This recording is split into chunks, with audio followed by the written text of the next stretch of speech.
bomb is one of the most controversial inventions in the history of the entire world. Many people oppose it, many people agree with it, but we can't disagree that the man behind the bomb is one of the greatest scientific minds the U.S. has ever seen. J. Robert Oppenheimer was a theoretical physicist and the father of the atomic bomb. So I know the reasons he's probably pretty dead, because the movie came out quite a while ago. But I saw the movie and I thought it was amazing, and I knew I had to make a video on Oppenheimer. So today I'm going to be talking about him, and I'm going to be talking about it in a similar way that the movie told the story. Most of the information that I'm giving is stuff that the movie talked about and things like that. I will link the article where I found all my information and my basic timeline of things in the description down below. But without further ado, let's jump right into it.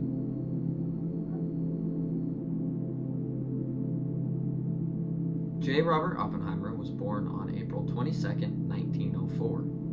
He grew up in a Jewish family, and his family was part of the Ethical Culture Society, which was a Jewish group that focused on social justice, secular humanism, and other social reform ideologies. Oppenheimer was always a very smart kid, and by the age of 10, he was studying minerals, physics, and chemistry.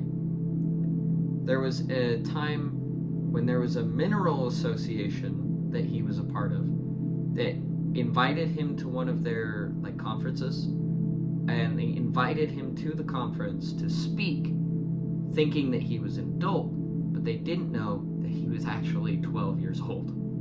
He graduated high school in 1921 and unfortunately had to postpone his enrollment to Harvard because of a near-fatal case of dysentery. Because of the illness, he traveled to a ranch in Santa Fe, New Mexico. And Santa Fe was this ranch was a popular place for health seekers at the time, and here he quickly recovered and fell in love with the desert. And part of the reason why he fell in love with the desert was because he would take these multi-mile long treks on horseback every single day and go camp out in the wilderness, and he just enjoyed being there. And that's part of the reason why he picked New Mexico to be the location of Los Alamos. And after he recovered, he eventually got into Harvard, and he graduated about 4 years later in 1925, majoring in chemistry. However, he realized later that his true passion wasn't chemistry, his true passion was for physics. After graduating, he traveled to Cambridge, and it was here that he learned he was exceptionally gifted in the study of the theoretical. Because of this talent, he got an invitation from Max Born, the director of theoretical physics at the University of Göttingen, Germany. At the time, Europe was pioneering physics. They were making leaps and bounds, making new discoveries each and every day. Now, Oppenheimer was very lucky to have been in Europe at the time, because Europe was they were some of the first group of people to really discover quantum physics. And this is where Oppenheimer learned all about everything that he knew about quantum physics.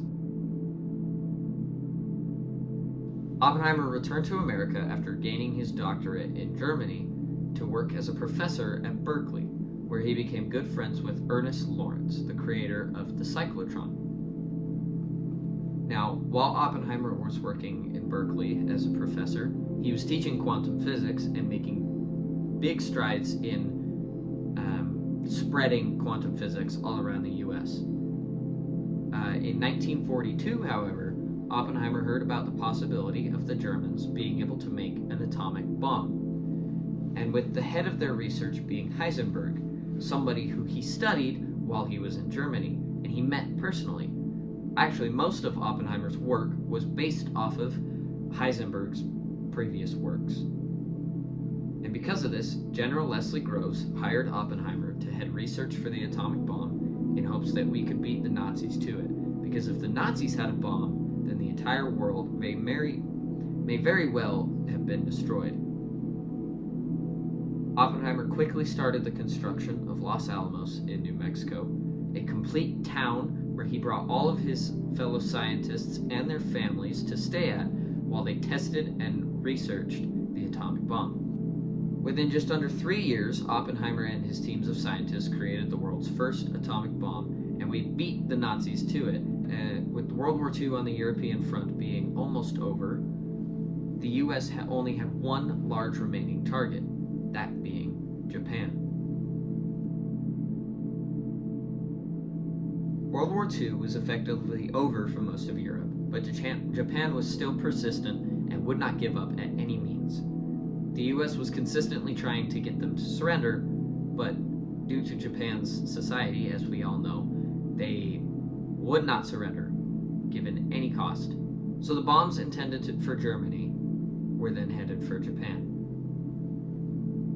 Many targets were chosen for the bombs. I believe there were 12 cities that were originally chosen to be targets for the bombs, and 2 would be chosen because we had 2 bombs. But I think it was crossed down to 11 cities because one of the largest cities in Japan at the time was Kyoto. And the US Secretary for War, Harry Stimson, decided to cross Kyoto off the list because of its cultural significance and his personal connection to the city. He had a personal connection to the city because him and his wife honeymooned there, and they found it to be a very beautiful and welcoming place. And so, because of that, he didn't want it destroyed, in an act of war especially. So, eventually the US settled on Hiroshima and Nagasaki. And after the bombs were successfully dropped, Oppenheimer felt immediate regret, stating in an interview the famous line, "I am now become death, destroyer of worlds." The bombing severely impacted him, and he quickly grew opposed to the creation of the hydrogen bomb, which led to many disagreements with former colleagues, including former member of the AEC, Louis Strauss. Now, the hydrogen bomb started research in Los Alamos, and Oppenheimer originally he was never really opposed to it, but he never really liked the idea. But he had a separate team of scientists that started their own research on the hydrogen bomb and how we could create a bomb using hydrogen instead of uranium and plutonium. And so in 1954, Oppenheimer's security clearance was revoked due to past connections with suspected and proven communists resurfacing. Now, Louis Strauss, who I mentioned before, had a particularly strong vendetta against Oppenheimer after he supposedly turned the scientists in the AEC against him. He also hated Oppenheimer because during the isotope incident, which had to do with sending isotopes for military use to different countries and things like that, I don't really know too much about it. I didn't research a ton on it, but I know Strauss was pretty sure he was for sending isotopes to different countries, but the court brought Oppenheimer in to testify against Strauss, and Oppenheimer made him look like a very big fool in front of a lot of very well-respected people. And Oppenheimer also, after the bombs dropped, because he regretted it so much, or regretted the destruction, he was opposed to the hydrogen bomb and developed strong moral qualms against it, which Louis Strauss had not developed. And so the two disagreed frequently on the creation of the hydrogen bomb. Now, because of Strauss's hate for Oppenheimer, Strauss started a investigation into him and eventually got his security clearance revoked. I believe 32 hours before his security clearance expired.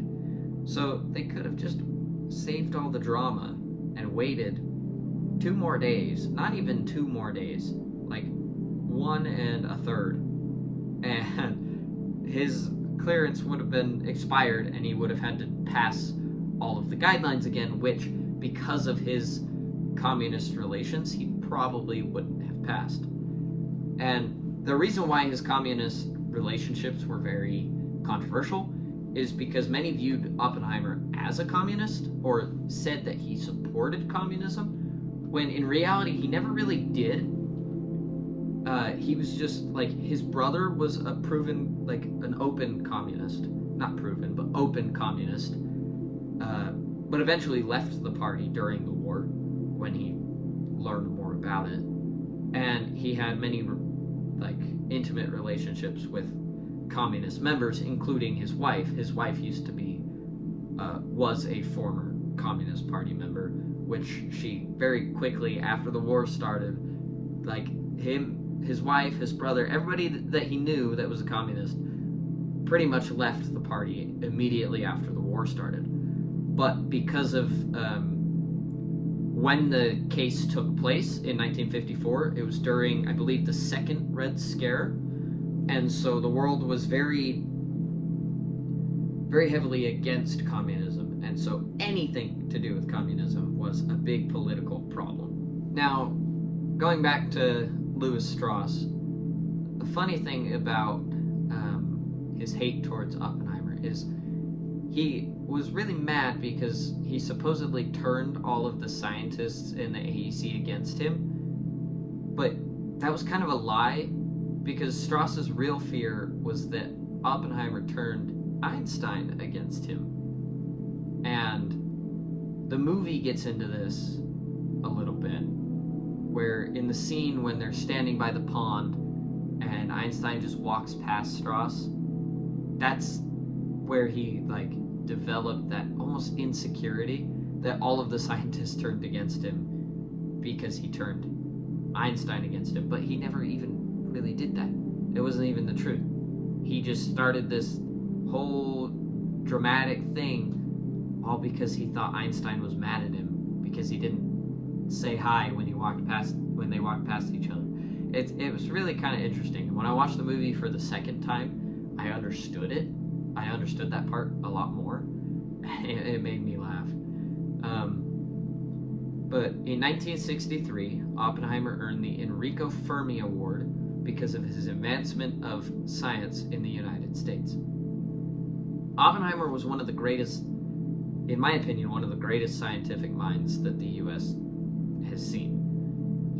Before Einstein discovered black holes, he was one of the first to theorize about the existence of black holes. And then he went on to create the bomb, and Einstein later discovered black holes. And Oppenheimer, just like, he was very smart, and everything he did influenced science as a whole, for good or for bad. Oppenheimer passed away 4 years later on February 18th, 1967, with the cause being an unfortunate case of throat cancer. I found Oppenheimer very interesting because he's one of those people that, like, you can't really regard him as a hero, but no matter who you ask, like, if you're any bit involved with the scientific community or just science in general, like, you're any bit interested, you can't really disagree that he did a lot for science as a whole, and he pretty much single-handedly ended World War II, whether it was justified or not.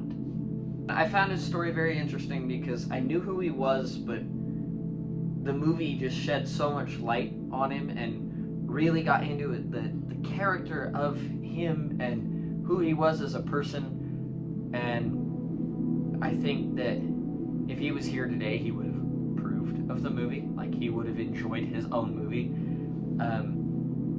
I just found Oppenheimer to be a really interesting person, and I wanted to tell his story with my own words, and I wanted to spread it to as many people as I can, even if the movie did that already. The movie did it way better than I did. But I wanted to tell it through my words because I love telling stories, and I really hope you guys enjoyed this episode. I'm really hoping the episodes are getting better as they go on, and I'm putting a lot more effort into them, and I'm hoping that it will draw more people to it, and I'm hoping you guys will spread the word. So with that, make sure to subscribe and like, and let me know down in the comments what you thought of the movie, because I know it was like universally liked, but I've heard some different opinions on it. So I want to know what my audience thinks of the movie, because I personally loved it. I thought it was great. I saw it twice. It was a great movie. And so let me know down in the comments what you guys thought of the movie, and let me know what you thought of the episode. Please give me feedback on the episode. I can use it, because if you give me feedback, I will implement it if it works. And if it doesn't, then just give me more feedback. Anyway, with that, I hope you guys enjoyed this episode, and I'll see you all in the next one.